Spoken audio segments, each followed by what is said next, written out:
Hoje nós vamos encerrar uma série de mensagens sobre santidade e hoje nós vamos falar sobre a base da nossa santidade. Eu queria, já que você está aí com a sua Bíblia, que você abrisse, era no livro de Levítico, capítulo 20, versículo 26. Eu quero ler esse versículo e depois nós vamos ver outros também, mas esse é o primeiro versículo que nós vamos ler dessa mensagem de hoje. Ok?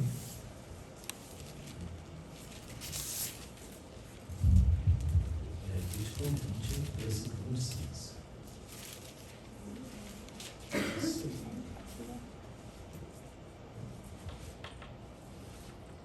Diz assim a palavra do Senhor, o próprio Deus, falando com o povo dele, o povo de Israel. Ele está dizendo assim: sereis consagrados a mim, pois eu, Yahvé, o Senhor, sou santo, e vos separei de todos os povos para seres exclusivamente meus. Amém. É uma grande responsabilidade, né? Quando você ouve Deus dizendo assim para um povo, dizendo: olha aqui, vocês serão consagrados, vocês serão separados e algo a mais terá em vocês. Não é só uma separação, uma alienação, algo a mais, serão consagrados. Isso significa o seguinte: eu estou separando com exclusividade.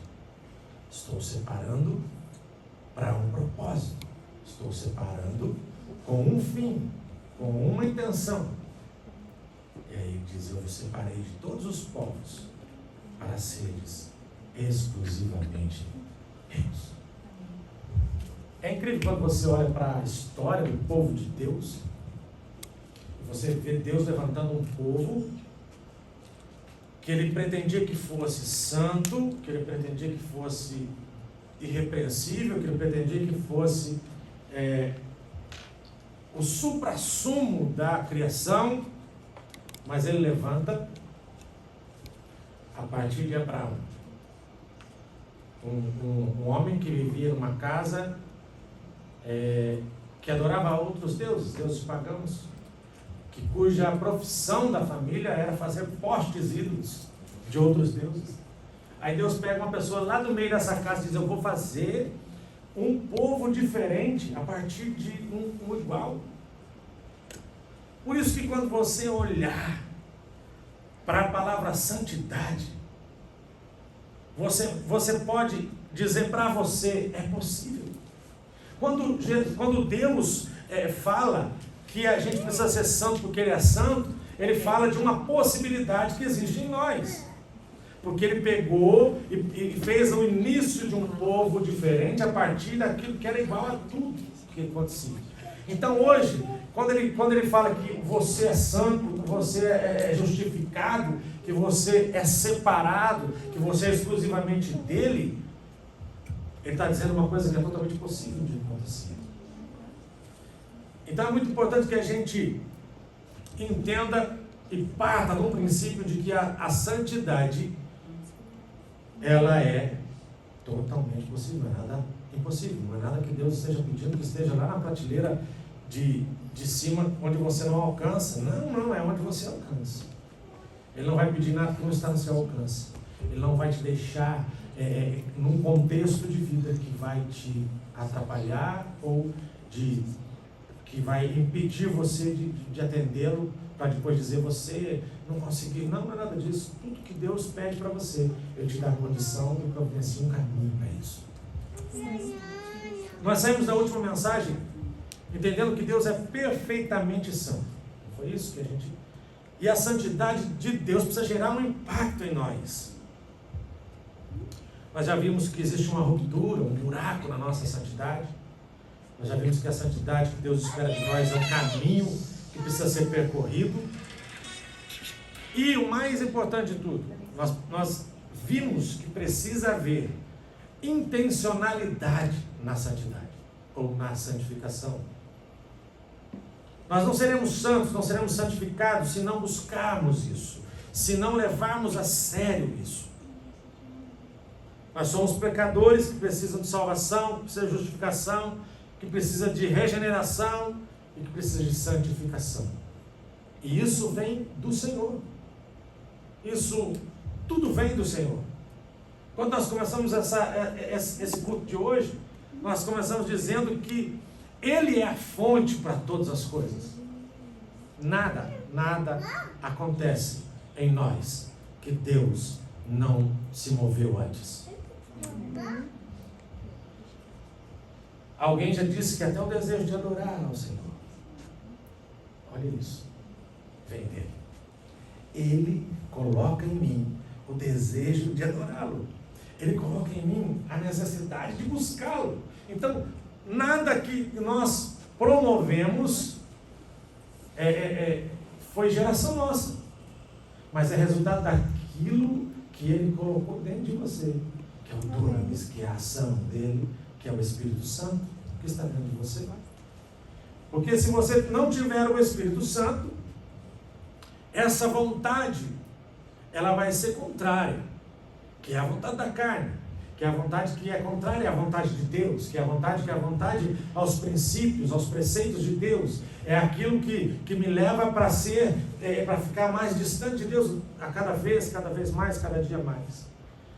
Em resumo, Deus é santo e nós não somos, mas nós precisamos buscar a santificação. Nós não podemos nos tornar santos por nosso próprio esforço, como eu já disse.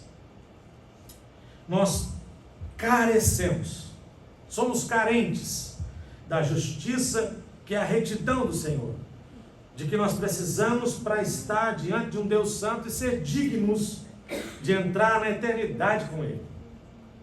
Essa é a grande questão da santidade. Quer entrar na eternidade com Cristo? Quer entrar na eternidade com Deus? Santificação.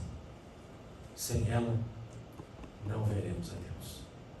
Então nós partimos do princípio do seguinte: nós somos uma igreja, fazemos parte do corpo de Cristo, militamos aqui na terra, defendemos a palavra, dizemos que existe uma eternidade, que nós vamos morar nessa eternidade, mas se nós não tivermos santificação, esse discurso seu vai morrer com você quando você der o seu último suspiro.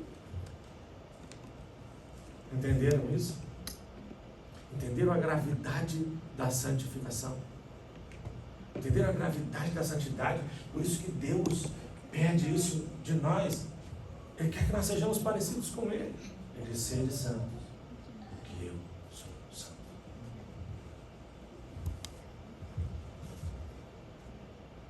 De uma perspectiva humana, a situação chega a ser desesperadora, sabe? Se você olhar só para aquilo que nós somos e merecíamos, então, enquanto Ele for santo e nós pecadores, nós estaremos condenados. Enquanto nós formos pecadores, nosso maior problema é que Deus continua sendo santo.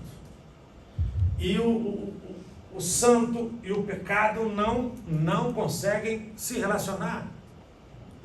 E essa é a grande preocupação que devemos ter.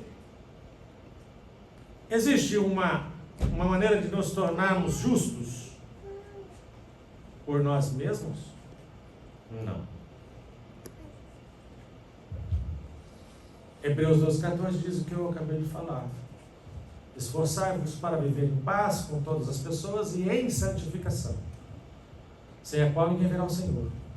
Em Isaías 59 nós temos essa afirmação, no versículo 1 diz assim: não, o braço forte do Senhor não está encolhido, que não possa alcançar-nos com a salvação, nem o seu ouvido está tampado, que não possa ouvir. No entanto, são as vossas maldades que fazem separação entre vós e o vosso Deus. Os vossos pecados nublaram e esconderam de vós a face do Senhor, e por isso Ele não lhes dará ouvido. Em verdade, as vossas mãos estão manchadas de sangue e os vossos dedos de iniquidade e culpa. os vossos lábios falam mentiras e a vossa língua murmura palavras ímpias. Essa é a realidade de um pecador diante de um Deus santo. É importante que a gente saiba que desde que o pecado entrou no mundo, ele atrapalhou essa relação entre Deus e o homem. O homem em pecado, ele perdeu o seu lugar em Deus. É muito fácil nós olharmos para a história do Éden, quando nós vemos relatado que na viração do dia, mais ou menos 6 horas da tarde, Deus passeava pelo jardim com o homem que tinha criado. Era uma intimidade muito profunda, muito grande. Deus abria os seus segredos para Adão. Adão não tinha muito o que contar, porque ele tinha vivido o dia inteiro de boa. Mas ele ouvia os segredos de Deus. E quando ele ouviu mais do que Deus, quando eles ouviram mais do que a Deus, deram ouvidos para Satanás, eles caíram no pecado. E esse pecado fez com que eles fossem expulsos da presença de Deus.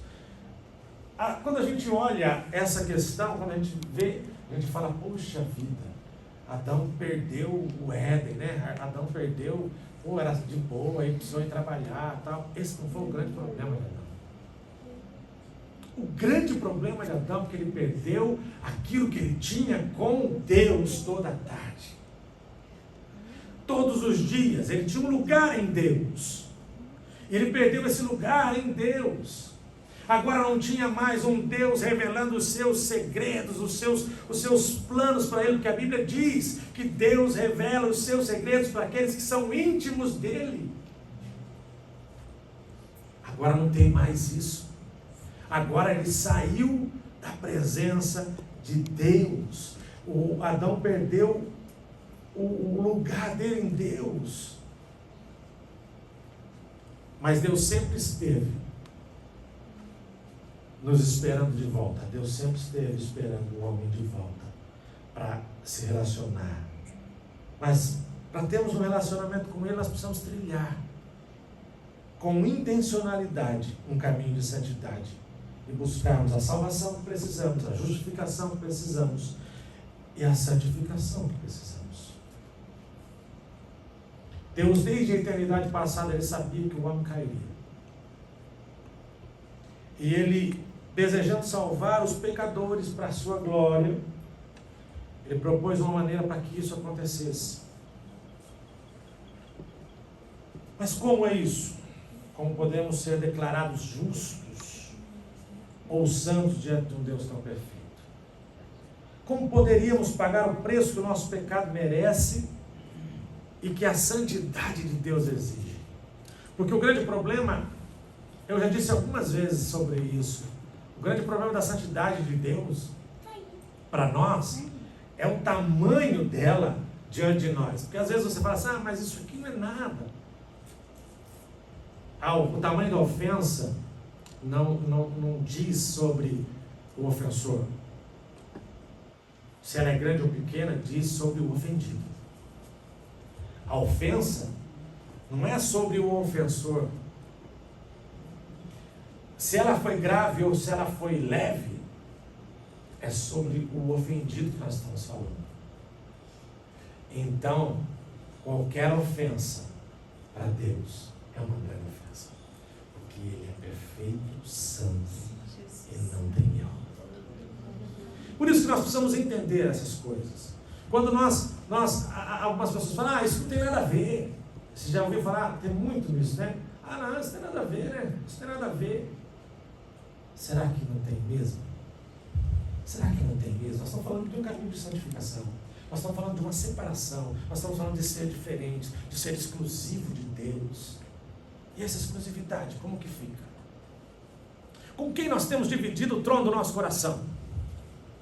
Será que o trono do nosso coração tem sido exclusivo, único do Senhor, ou ele tem sido dividido? Às vezes com o nosso eu, ou com tantas outras coisas. Tem muitas coisas aí hoje tentando tomar o lugar de Cristo no nosso coração. Até preocupações. Sabe aquela coisa de eu preciso fazer, eu preciso arrumar, eu preciso resolver, Você precisa não, você precisa confiar em Deus. Claro que quando nós falamos de confiança em Deus, nós falamos sobre faz a sua parte e confie em Deus naquilo que é a parte dele. Também não vai esperar lá na sua casa deitado resolver as coisas que não vão acontecer assim.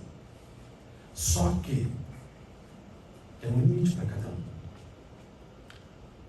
Tem a nossa parte e tem a parte de Deus em todo o processo, desde que Ele seja aquele que dirige a nossa vida. Senão é só você. E quando é só você, fatalmente, quando é só a gente, fatalmente bateremos com a cara nos muros, nas portas erradas, porque nós não somos capazes o suficientes para gerir a nossa vida. Vocês sabiam disso? A gestão da vida é algo muito precioso. Por isso que o Senhor, Ele quer você por inteiro, porque Ele quer gerir a sua história. Nós somos ruins de gestão. Nós sabemos falar muito da conceito dos outros. Isso, eu sou cuidar, gestão da vida alheia. Somos ótimos. Mas eu estou dizendo até no bom sentido, não estou falando só no mau sentido, não. As pessoas vêm perto de você, você consegue citar versículos, você consegue dar palavras de ânimo, você consegue levantar a pessoa e na hora de tomar as decisões importantes para a sua vida, você fica perdido, você não sabe o que fazer, você não consegue, você não sabe, você não anda, você não vai, você não tem base, você não tem segurança, muitas vezes acabamos tomando decisões erradas. E aí quando tomamos as decisões erradas, nos preocupamos, porque a vida, Deus sempre coloca retornos na nossa estrada. Só que às vezes o retorno está bem mais longe, né? E às vezes nós não estamos nem com combustível suficiente para seguir até o próximo retorno. É muito fácil pararmos no meio da estrada, porque nós estamos andando primeiro com combustível suficiente e não estamos fazendo a rota correta. Estamos caminhando a nosso olho. Toda vez que eu vou para algum lugar que eu não sei, que eu nunca tive, a gente põe pelo menos uns 3 celulares com GPS ligado. E aí fica vendo se está tudo igual. Porque se um mudar, nós já fica preocupado. E se acabar, então, meu Deus do céu, vai dar um desespero que você não sabe como que é, como que vai, como que foi. Na nossa caminhada, as coisas são muito parecidas. Então é importante que a gente acredite que Deus precisa ser o gestor disso tudo. Que Deus precisa ser o dono de tudo aquilo que a gente, da nossa história, da nossa vida, do nosso ser nesse mundo, viver, existir. Mas Deus, na sua infinita sabedoria, Ele determinou que, embora não pudesse permitir que o pecado que estava sobre nós ficasse impune, deixasse para lá. Porque é importante você saber que quando Deus perdoou o pecado da humanidade, Ele não deixou para lá. Alguém pagou. Porque uma coisa é você falar, não, tudo bem, não precisa pagar. Não foi isso que Deus falou. Não foi isso que Deus disse sobre o pecado da humanidade. Ele disse, tudo bem, não se preocupe, o seu pecado está perdoado, porque alguém vai pagar. Fica tranquilo, alguém vai pagar. Foi isso que Ele quis dizer. E quem Ele escolheu para pagar? Aquele que era o único que poderia pagar. Só que Ele já disse isso lá no começo, lá no Éden, quando o homem pecou, quando Adão pecou, em Gênesis 3,15 ele informa para Satanás que ele enviaria alguém nascido de mulher para esmagar a cabeça de Satanás, que ele enviaria um Messias. Um Salvador foi enviado por Deus, que entraria no mundo que Deus tinha criado, e ele faria isso como um homem que também era Deus. Ele suportaria a pena no nosso lugar. Ele suportaria o castigo no nosso lugar. falando desse Messias, esse Salvador. Isaías 53, 4, 5 fala assim: no entanto, suas dores eram as nossas próprias enfermidades que ele carregava em seu seio. Sobre o seu corpo levou todas as nossas doenças, contudo nós o julgamos culpado e castigado por Deus.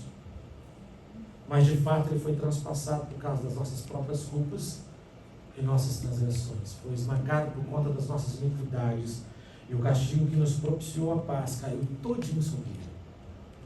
E mediante as suas feridas, nós fomos sarados, nós fomos curados.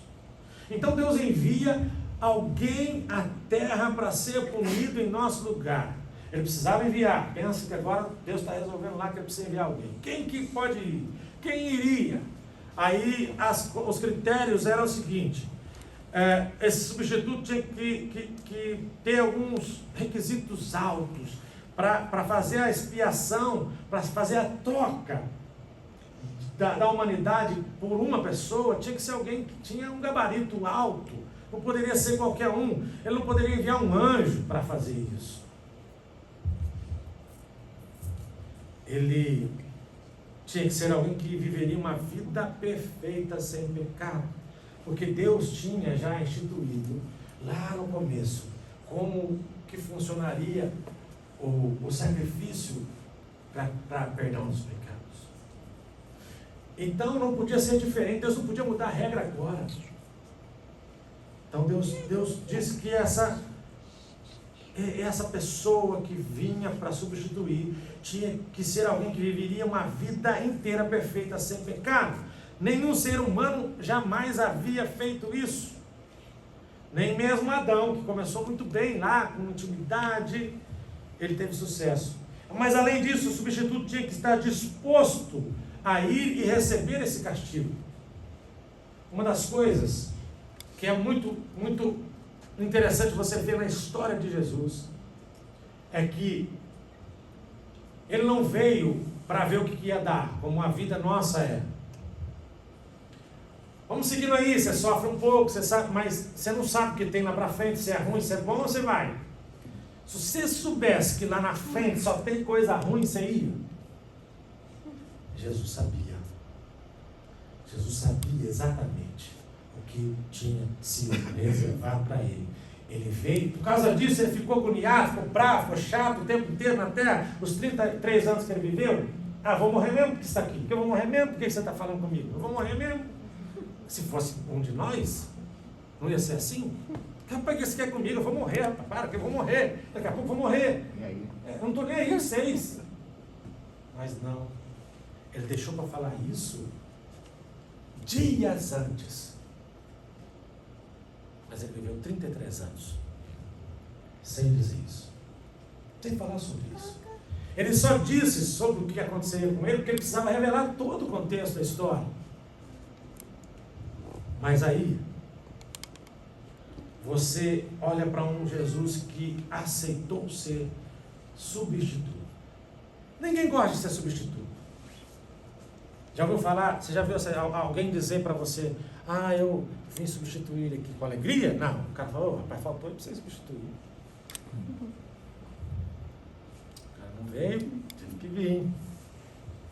Estou aqui substituindo o pessoal aí hoje, o rapaz aí hoje que teve um problema aí. Agora você pensou substituir com alegria uma situação de morte? Jesus segurou a onda. Jesus foi firme até o final. Porque ele veio ser homem e ser Deus aqui na terra. Ele ao mesmo tempo era 100% homem e 100% Deus. Ele não usou a divindade dele em nenhum momento para diminuir qualquer dor que ele passou, qualquer decepção que ele passou. Ele sofreu ela como ser humano. Porque era muito simples, né? Sendo Deus, o cara me traiu. Não tem mais problema. O cara ele falou mal de mim. Acabou, não tem mais problema. Não, ele sentiu na pele o que é falarem mal dele, o que é caluniarem ele, o que é trair ele, o que é cuspir nele, o que é bater nele, o que é prender ele, o que é crucificar ele. Ele sentiu tudo isso. Ele sentiu a traição. Então, quando você achar que a vida sua não está tão boa, aqui, lembre-se, Jesus passou por tudo que você passou. Isso a Bíblia diz, que ele suportou todas as as possíveis tentações que um ser humano pode suportar. Para um propósito só, para entender você, quando você for falar com Jesus e dizer: Senhor, hoje falaram mal de mim, ele vai dizer: tranquilo, falaram de mim também, mas tem bom ânimo, eu venci o mundo. Isso aí não vai ter longanimidade, não vai ter longevidade, não. Está vencido esse mundo aí. Esse mundo está derrotado. Fica tranquilo. Já você está comigo. Daqui a pouco está chegando. Se não for de um jeito, vai ser de outro. Mas vai ter um momento certo de você se encontrar com ele. Se você trilhar um caminho para essa santidade. É isso que é o importante. Esse é o importante. Para que Deus fique satisfeito e qualquer um de nós seja salvo, o substituto deveria suportar toda a ira de Deus. Agora estreitou, amigo. Agora estreitou. Você achou que o problema era tomar uns açoites? É sério aquilo. Você, bater, colocar coroa de espinho na sua cabeça, cuspir na tua cara, pregar você na cruz. Você acha que isso é complicado? É complicado, sim. Mas o pior não foi isso. O pior foi receber um nome de pecador quando não pecou. Receber a ira de Deus sobre ele quando ele não tinha culpa. Você que é pai, você vai entender o que eu vou dizer. O que Deus fez com Cristo? É mais ou menos, por exemplo, você coloca seu filho ali brincando em algum lugar, junto com outras crianças. Ok? Junto com outras crianças. Aí, 4 moleques lá pegam e quebram um vidro. Você vê que foram os 4 moleques. Mas seu filho está lá, né?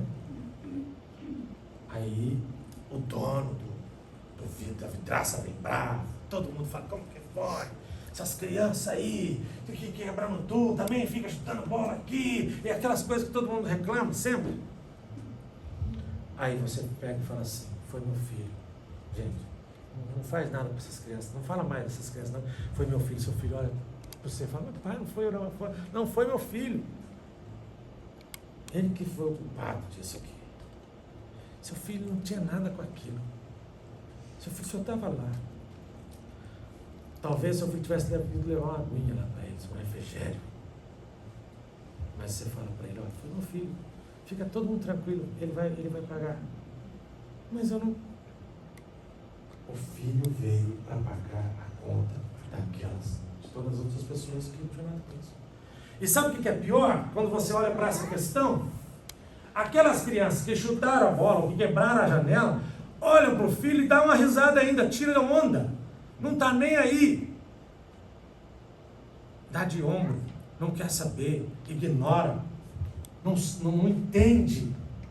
Mas nós que somos comprados, lavados, remidos pelo sangue de Jesus, reconhecemos que a base da nossa santidade é e sempre será Jesus Cristo, porque Ele é o modelo, Ele é aquele que veio para trazer justificação para nós. Ele pagou no nosso lugar o preço do pecado, suportou a ira total de Deus.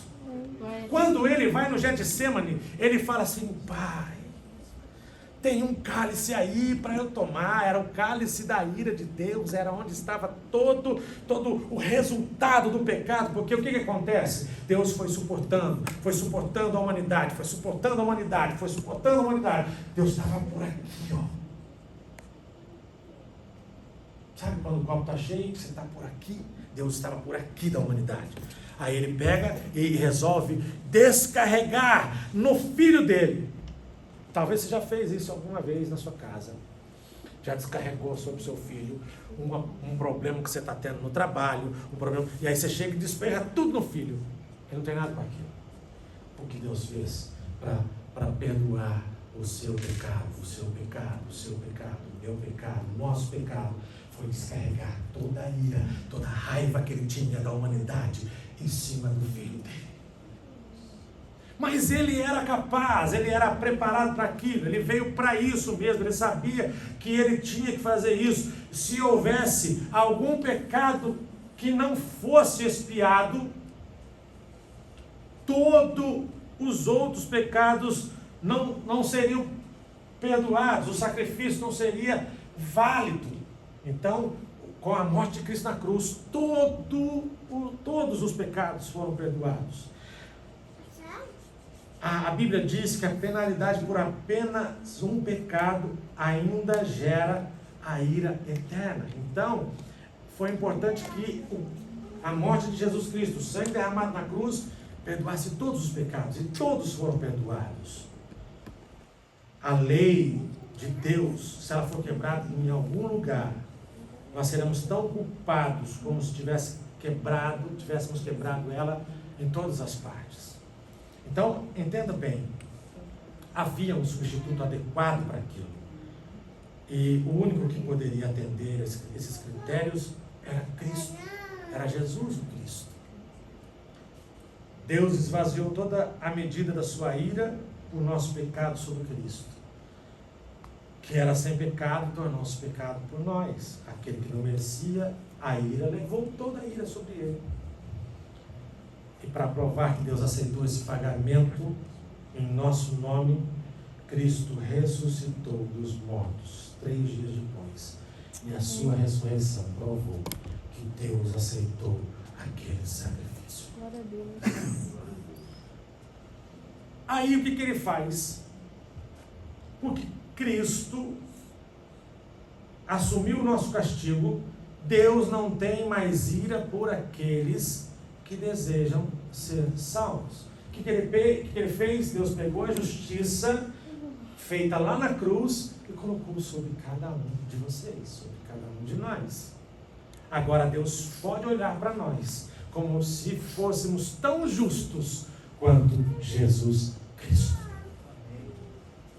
É incrível o que Deus fez. Às vezes a gente fala, o plano perfeito, a gente reduz ele a Jesus morrer na cruz.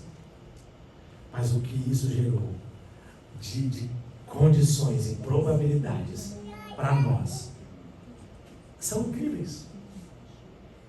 Agora, a ira de Deus foi removida, a penalidade foi paga, nós agora podemos entrar na presença de Deus. A Bíblia diz, Hebreus diz que nós podemos entrar confiadamente até o trono da graça. Nós podemos, porque santidade e retidão, por causa de Jesus Cristo, agora são coisas que você possui. Justiça de Deus e santificação, porque Ele te tornou santo ao morrer por você, e você crê nisso, reconhecendo, recebendo isso dele. E olha só, e essa é a confiança completa que nós precisamos ter nele, que ele já acertou tudo, que ele me tornou perdoado, justificado, regenerado. O que é regenerado? Regenerar, gerar de novo, fazer uma nova vida. Você nasceu de novo. Há quem diga que quem nasce uma vez só morre 2 vezes, mas quem nasce 2 vezes morre uma vez só. Okay? Quem nasce uma vez morre 2 vezes, morre para a carne e morre para a eternidade. Mas quem nasce 2 vezes só morre na carne, porque ele fica vivo para a eternidade, porque Jesus garantiu isso. Glória a Deus. Amém? Então, assim, eu queria que você tivesse o entendimento de que a base da nossa santidade é Jesus Cristo, e sempre será, porque Ele é o modelo para isso. A salvação, ela é o fim da influência da santidade de Deus em nossas vidas? Dificilmente. Por quê? Porque essa santidade tem uma realidade posicional, e é isso que eu quero falar com vocês, para a gente encerrar. Uma realidade posicional, uma realidade prática que nós devemos entender. Uma das necessidades que todo cristão tem é entender a diferença entre a nossa posição diante de Deus, essa posição que nós conquistamos porque Cristo foi no nosso lugar, pagou a nossa conta, justificou-nos, estamos justos diante de Deus. Deus nos vê como justos, ok? Nós temos isso já, isso como herança da cruz. A justificação, a santificação que acontece com isso. Então, diante de Deus somos santos e justos por conta de quem? De Cristo Jesus. Essa é uma realidade posicional. Isso é fato. Toda vez que você pode tomar posse disso em qualquer momento, desde que você reconheça Jesus Cristo como o Senhor Salvador e o que Ele fez na cruz como suficiente para a salvação da sua vida, da sua alma, tá bom? Então essa é uma condição, uma realidade posicional sobre a santidade e a justiça.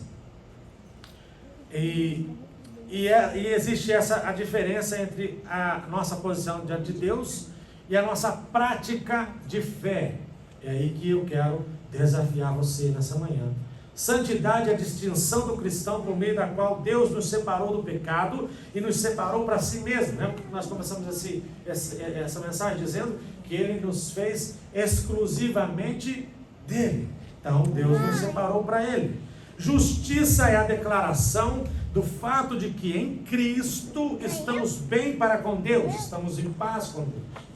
Quando nós recebemos Cristo, recebemos o perdão dos nossos pecados, então nós adquirimos paz com Deus. E nós não temos só a paz de Deus, estamos em paz com Deus. Porque uma coisa é você ter paz com Deus, outra coisa é ter a paz de Deus. A paz que excede todo entendimento, ela não é a paz com Deus, é a paz porque você está em paz com Deus. Então, são dois ajustes que você precisa ter na sua vida.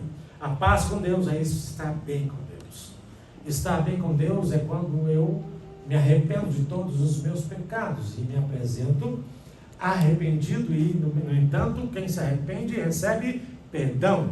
E quando existe um arrependimento verdadeiro, existe a justificação. Então, eu me apresento diante de Deus, santo, separado, justificado, perdoado por Deus. Então, essa é a condição, ok? Justiça é a declaração do fato de que em Cristo estamos bem para com Deus. E então vivemos essa justiça por meio da obediência moral que segue essa declaração. Em outras palavras, nós podemos usar aqui são justificação e santificação. E dentro dessas duas ideias, nós como cristãos devemos entender duas coisas. Primeiro, santidade e retidão posicional, como eu disse, que é no momento que você confiou em Cristo como seu Salvador, Deus declarou que você é santo. Isso você precisa entender. Você entendeu que Jesus Cristo é seu Salvador. Deus te declara santo. Santo porque você é justificado, você é justo, você é perdoado e você agora é separado. E o esclarecimento entre os dois. A santidade descreve a nossa distinção como crentes, enquanto a justiça é a santidade posta em ação. Somos declarados santos e justos por Deus, porque Ele coloca isso em nós. Essa qualidade não muda. Essa qualidade é literalmente onde Deus pega o seu caráter e coloca dentro de nós. A santidade e a retidão, na prática, é diferente disso. A posicional é aquilo que nós somos em Deus. E na prática é aquilo que nós devemos ser em Deus. Como resultado do que Cristo fez por nós, que Deus fez por nós em Cristo, nós devemos agora viver essas ideias. Entendeu?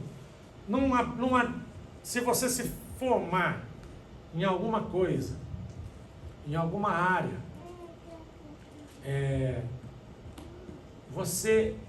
alguém investiu tanto para que você entendesse isso, e aí você pega um diploma, guarda na gaveta e vive totalmente uma outra vida, nada a ver com aquilo que você...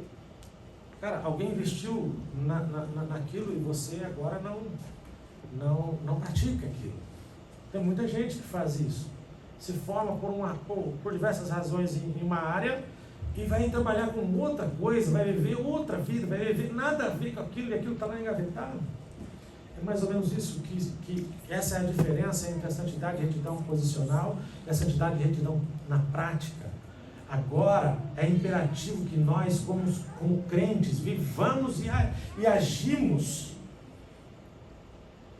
como quem é santo, como quem é justo, como quem tem o conhecimento daquilo que Jesus fez por nós e tudo que Ele passou para nos tornarmos quem nós somos. Então, uma das coisas que você precisa entender é que você precisa ser o que você é. Você é santo. E santo significa que um cristão deve ser distinto. Devemos viver como aqueles que foram separados para Deus. Amém. Romanos 12 diz isso. Portanto, caros irmãos, rogo-vos pelas misericórdias de Deus, que apresenteis o vosso corpo como um sacrifício vivo, santo e agradável a Deus, que é o vosso culto espiritual, e não vos amoldeis ao sistema desse mundo, mas sejam transformados pela renovação das vossas mentes, para que experimenteis qual seja a boa e agradável e perfeita vontade de Deus. Assim, o cristão, o crente de verdade, nega toda a ideia de tentar ser como o mundo é. Não se amolda a esse mundo, não busca honra no mundo onde o seu Jesus foi morto, porque é muito difícil você buscar sucesso, honra, prazer num mundo onde o seu Salvador foi odiado, foi humilhado, foi morto, foi crucificado. Não bate, essa ideia não vai bater. Então nós temos que tirar da ideia.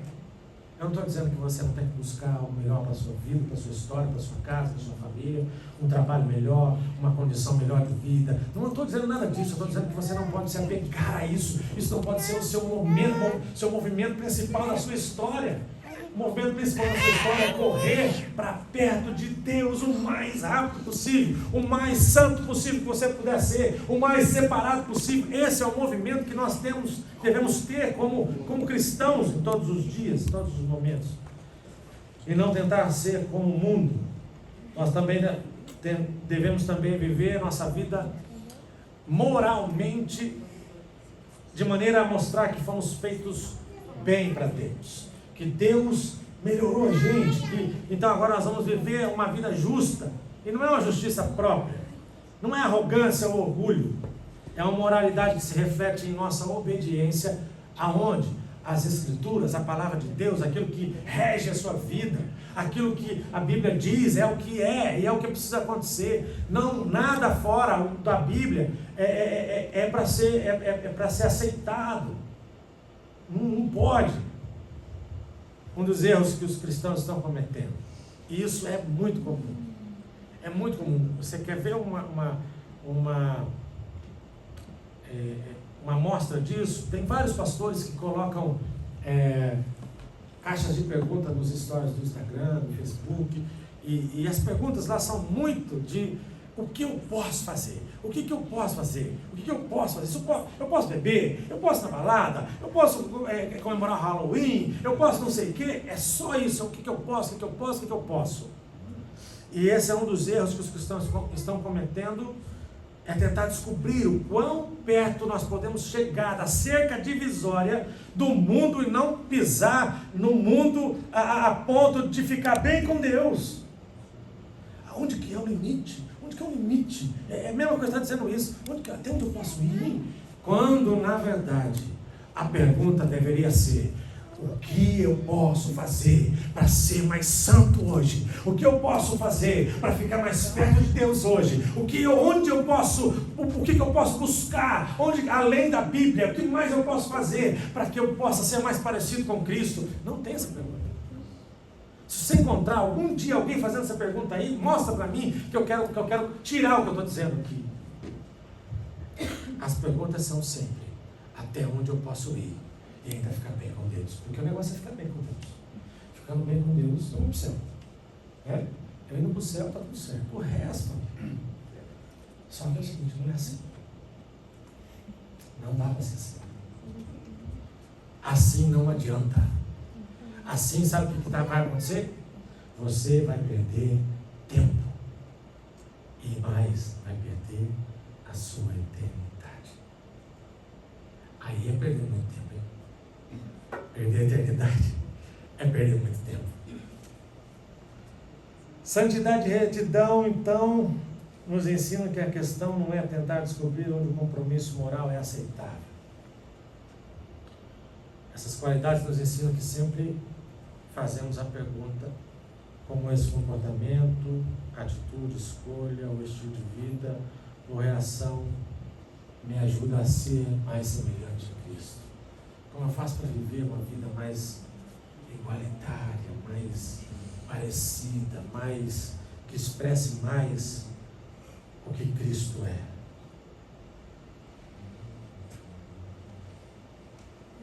Jesus mudou a sua vida.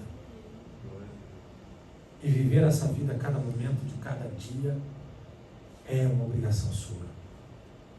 Você é santo porque Jesus declarou você santo. Então não é uma questão de você buscar alguma coisa, você desenvolver aquilo que Deus já colocou dentro de você. Essa santidade, essa santificação. Agora, e a base disso, a base da nossa santificação, é a cruz de Cristo, é Cristo na cruz, morrendo por mim, eu reconhecendo isso e recebendo a justificação. Então, nós precisamos entender que tanto a justificação quanto a santificação são expressões do amor de Deus. João 3,16 vai dizer isso. Tanto a justificação quanto a santificação são realizadas por meio da palavra. Tanto a justificação quanto a santificação são assuntos da vontade de Deus para o homem. Ele sempre quis isso. Tanto a justificação quanto a santificação são operadas no coração pelo poder do Espírito Santo de Deus. Tanto a justificação quanto a santificação são fornecidas pela expiação de Cristo na cruz do Calvário. Tanto a justificação quanto a santificação são expressões da graça de Deus e não realizações do esforço humano.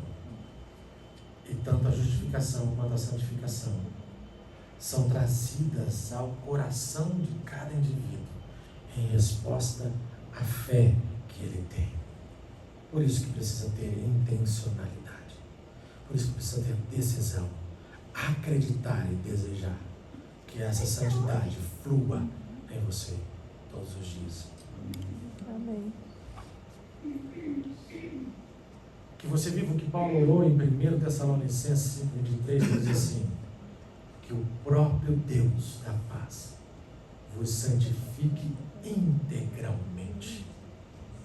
Que todo o vosso espírito, alma e corpo sejam mantidos irrepreensíveis na vinda do nosso Senhor Jesus Cristo. Porque aquele que vos chama é fiel e Ele também o fará. Sabe o que a Bíblia Amplificada fala sobre esse versículo? Ele diz assim: e que o próprio Deus da paz vos santifique por completo, separando-vos das coisas profanas, tornando-vos puros e totalmente consagrados a Deus, e que vosso espírito, alma e corpo sejam preservados, sadios e completos e considerados irrepreensíveis na vinda do nosso Senhor Jesus Cristo, o Messias. Aquele que propõe isso é capaz de cumprir. Amém. Amém? Você pode ficar em pé.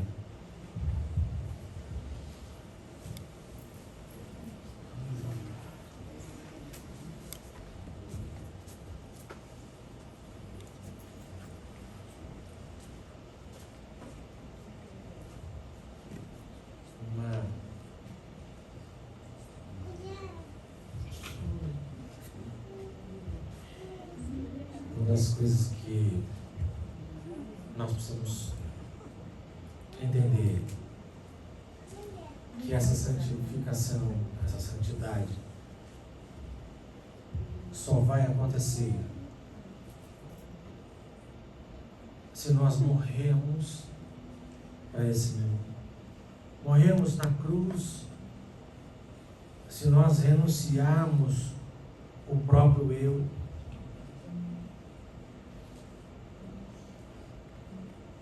Paulo dizia: eu estou morto com Cristo, estou crucificado com Cristo. Será que você já morreu com Cristo? Será que eu já morri com Cristo? Já fui pregado com Ele no Calvário? Já fui crucificado? Se eu morri, se você morreu, por que então a nossa carnalidade pulsa com tanta força ainda dentro de nós? Porque o bom de estar morto, escute isso, é que ninguém mais pode nos matar. Não dá para matar o que está morto. Então, quando somos crucificados com Cristo, estamos mortos para o adultério, para a pornografia, para a fornicação, para as intrigas, para as fofocas, para os desejos carnais, para as ambições egoístas. Nós estamos mortos para os desejos que nos atraem, para os manjares que esse mundo oferece. E a mortificação da carne traz santificação do nosso espírito diante de Deus e desse mundo. Essa santificação que Deus espera de nós, essa santificação que Deus condiciona para nós vermos a Ele. Precisamos nos livrar. Se você olhar versículos antes dessa afirmação de que sem a santificação nós não veremos a Deus, lá no começo, o autor da carta aos Hebreus diz assim, que nós precisamos nos livrar de todo o embaraço e de todo do pecado que de tão perto nos rodeia, para que nós possamos percorrer a corrida que nos é proposta. Sabe o que ele está dizendo? Que todos os dias vai haver embaraço, vai haver coisas tentando impedir você de buscar essa santificação, de viver a santificação, de viver a santidade que Cristo espera de você. Todos os dias vai haver o pecado te rodeando e você vai ter que dizer não para o pecado todos os dias e sim para Deus todos os dias. Essa é uma decisão, por isso que precisa ter intencionalidade na santidade, intencionalidade na santificação. Se eu não desejar, se eu deixar para lá, a vida me levar, não vai dar certo, irmão. Não vai dar certo, minha irmã. Se você deixar as coisas acontecerem, não vai funcionar. Você precisa tomar as decisões. E é isso que nós estamos sendo desafiados hoje. Hoje é o último dia, o último domingo dessa série, santidade. O desejo do meu coração, sinceramente, é que essa palavra se torne uma palavra de ordem na sua vida, na sua história. Que depois de 5 domingos falando sobre santidade, que ela te incomode pelo menos.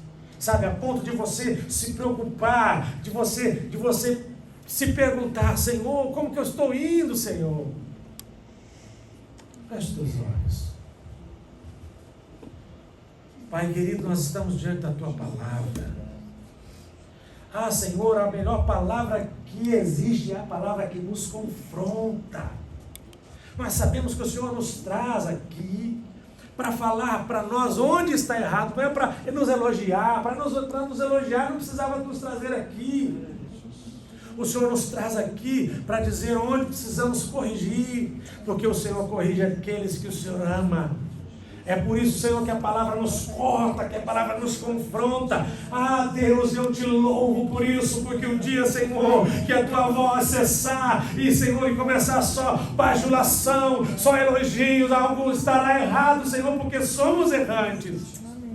Por isso, Deus, nesse momento, eu peço, Senhor, a tua graça sobre os meus irmãos, sobre a minha vida, Senhor, e que essa palavra, Senhor, gere raiz em nós, e que essa série, Senhor, que falamos todos esses domingos, Senhor, esteja, Senhor, latejante na nossa mente todos os dias, e que, Senhor, gere intencionalidade, mas uma intencionalidade gratuita, Senhor, natural dentro de nós, para buscarmos a Ti, para buscarmos esse caminho de santificação, para buscarmos esse caminho de santidade, para vivermos a santidade, para exalarmos santidade, para falarmos santidade, para conversarmos santidade, para, Senhor, que as nossas ações, Senhor, tenham um conteúdo santo, Deus, no nome de Jesus. Senhor, meu Deus, que nós sejamos santos, Senhor, diante da Tua pessoa, que é santa. Ah, Deus, que sejamos parecidos com Jesus Cristo, porque esse é o desejo, Senhor, do Senhor para a nossa vida, quando nos resgatou, quando nos justificou, quando nos santificou. Senhor, no nome de Jesus nós oramos, pedindo, Senhor, que a Tua bênção, que a tua graça, que o teu favor, que a sua santidade, Senhor, transborde na vida dos meus irmãos, no nome de Jesus. Amém e amém. Senta só um segundo que eu tenho